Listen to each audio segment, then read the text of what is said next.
Un jeune homme s'est retrouvé dans une situation embarrassante alors qu'il soulevait une charge, la marchandise étant trop lourde.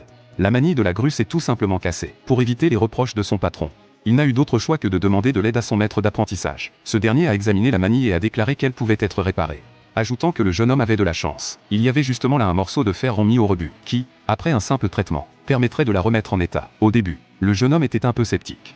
Mais à sa grande surprise, grâce à l'intervention de son maître, la manille, qui n'aurait normalement pu être vendue que comme ferraille, est redevenue utilisable en un clin d'œil. Alors, comment s'y est-il pris?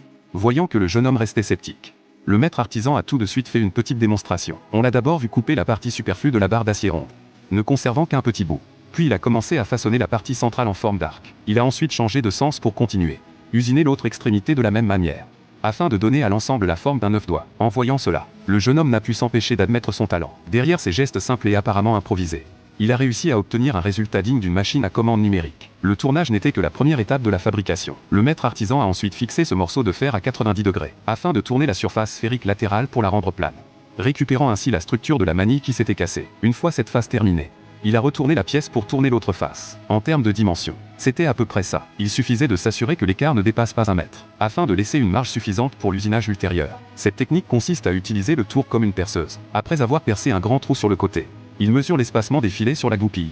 Puis, en se basant sur ce trou circulaire, il tourne un filetage intérieur correspondant. Une fois le filetage tourné, après comparaison, l'emboîtement avec la goupille est parfait, sans le moindre écart. Tout est désormais prêt. On peut désormais s'occuper de l'œillet cassé.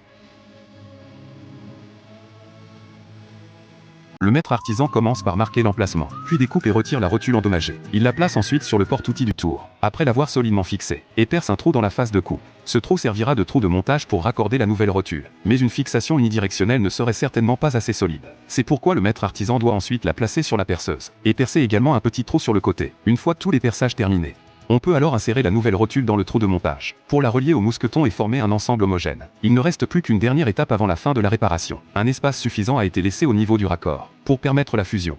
Il suffit de procéder à une soudure complète. Grâce à la dextérité du maître artisan, la soudure est terminée. Après avoir poncé et lissé le cordon de soudure, ce mousqueton cassé est comme neuf. Alors, quelle note donneriez-vous à un tel savoir-faire?